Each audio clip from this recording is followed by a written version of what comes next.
Bang kasing daan to.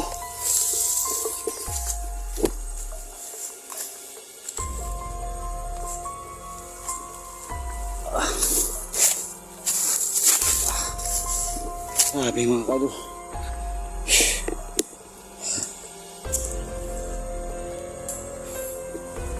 Ayos na ba?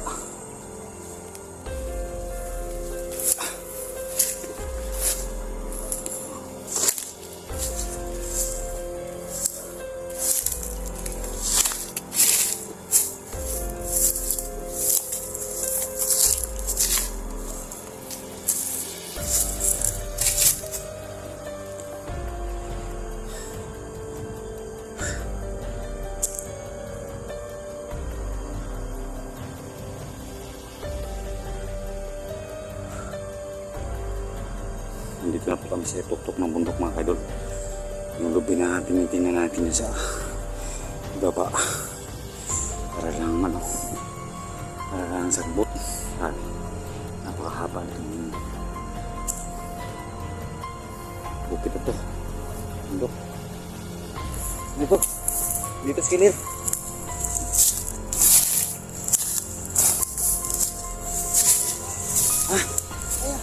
Sino yan? Oh, kala ko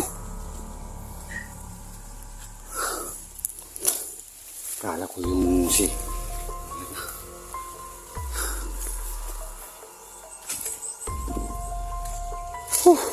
lapit na tayo. Narinig niyo yung sigaw ng aso? Yan na ba ang bugtong mangga? Hindi yan. Yan? Malayo pa tayo sa bugtong mangga. Pinakatuktok na yun na buntong. Saan kayo banda? Bugtong mangga. Sarap pa natin. Bila ituturo ko sa inyo mamaya. Sus.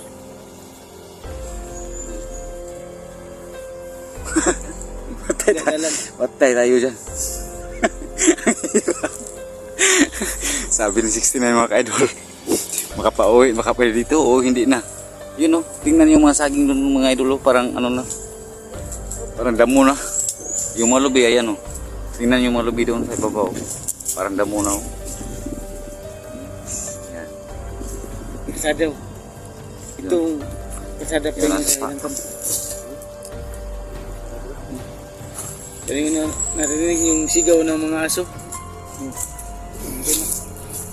Hindi muna tayo lalapit doon kasi marami mga kasamahan si Lunger dyan. Hindi pa hindi na tumatawag.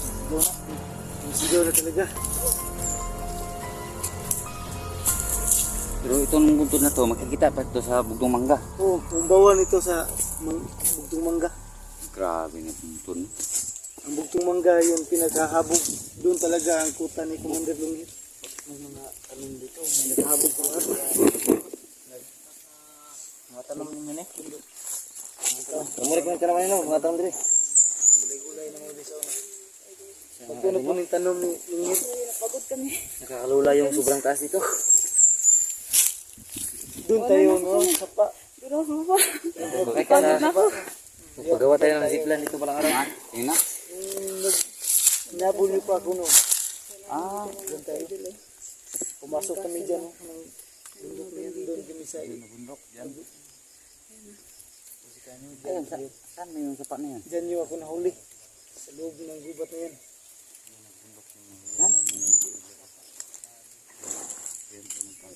Parang gilamat tayo tani. Parang gilamat-lamat tayo ba? Kasi malawak kasing itong balang ako. Padakpan ko lang ito dito magmahis yung kabayan na ito ba? Mandalong yun, malawak talaga. Kaya mahirap siyang mahuli kami dito. Kasi daghan kami mataguan. Dire, dito mo dire. Amuan ito na diring area ng bundok.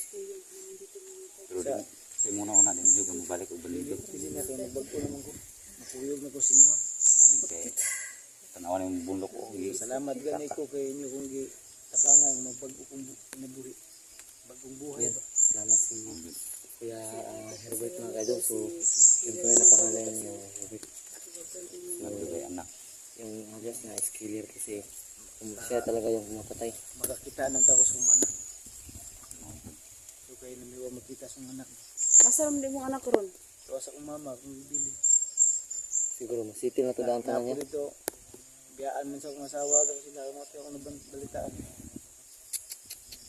Kasi nanarbaho tingay ito kong asawa kaya ano ko uli ay got. Wala kami mabuhi sa iyong anak. Ano ko uli ay na. Suka din ni Sir dito ka bandido. Ako masasuggest ni mo yan. Para makita yung pamilya. Pag maklear na tanan, ikabuhat sa yung pamilya. Kaya napayapuruhan nga basig. Kita yung pamilya ito ni Bungir ba? Ganun na. Kasi nagpupunod ng hirap ako ang anak nito. Di siya kong ato. Ngayon nagmahito si Bungir. Kaya sa una to pagdakop ni Emir, nilusob na mo ang balay sa anak ni Emir kung ito yan siyang lula. Pagulungan mo tanang silang mga kono. Mga kaidol, papunta na po kami sa pinakamahabang bundok dito sa Mindanao. Ito yung tinatawag na The highest mountain of Mindanao. Bugtong Mangga. Pero ano pa lang ito mga kaidol, sanga pa lang ng bundok ito sa Bugtong Mangga. Mas mahaba pa yung Bugtong Mangga tinatawag nila dito. Ano pa ito? Parang sumpay lang ba? Saya pa. Karugtong. Karugtong pa lang ito. Doon talaga kami nagpunta sa Bugtong Mangga kasi nahirapan nung pumunta kayo doon. Isang kami ng hangin sa pag-akyat dito. Mabusa talaga kayo ng tubig pag umakyat kayo doon kasi matuktok. Layo naman yung sapa. Malamig to. Kasi nanganginan. Binuhay tayo yun, laba tayo ng masyagatan dito. Dito magpapadidi tayo ng palwa. Tingin na tayo ng view para maganda naman.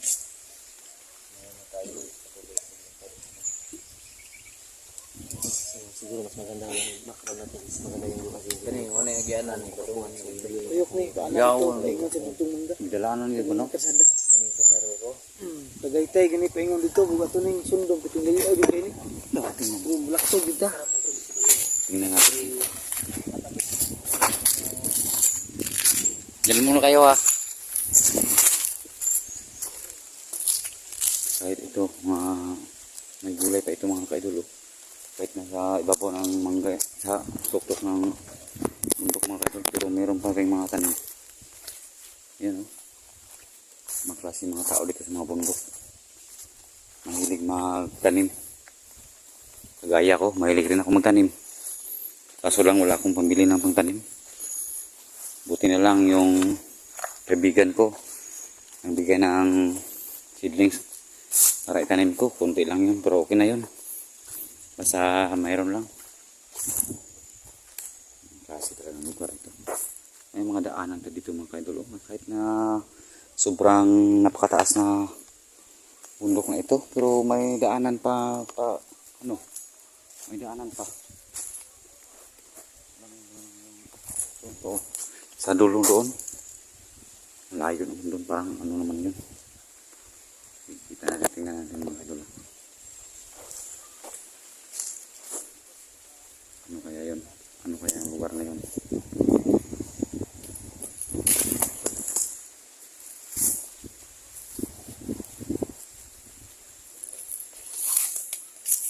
Layo.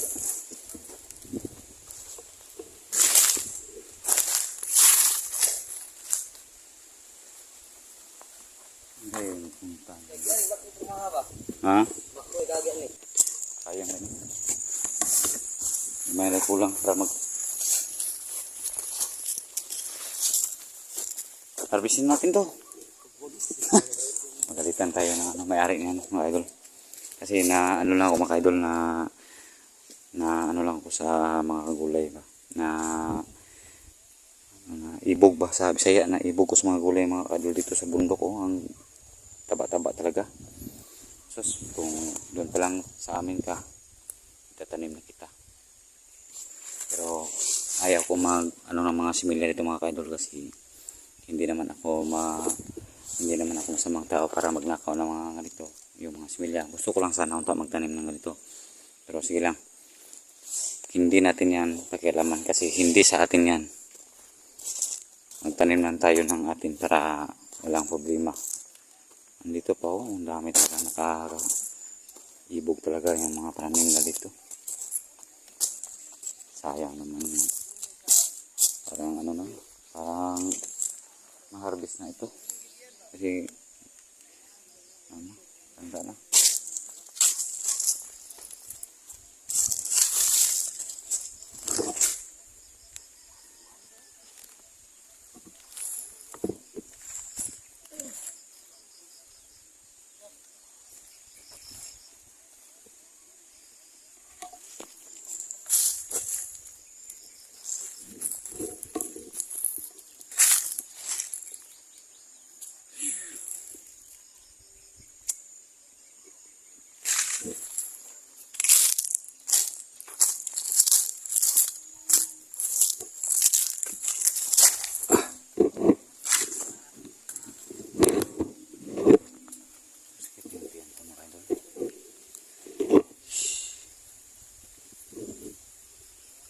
Kasama yung sino ko mga kadol.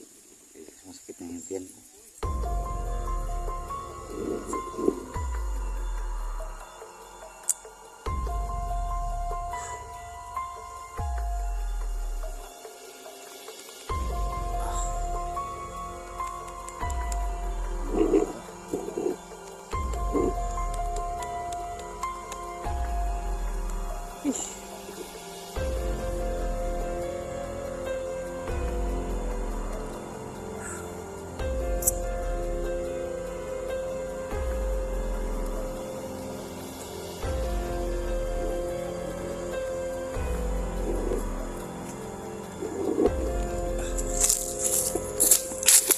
Mo, yan na.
Ganda ng view ba?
Wala nga, pati nga naman sa taas kayo guys. Eh oo, pati naubos ako. Kita natin dyan. Kita natin dyan sa baba. Ayan o.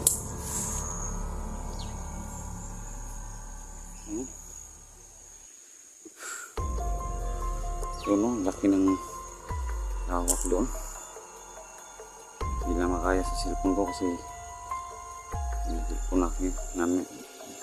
Cellphone ko yung ano ito. Batuhon. Subog.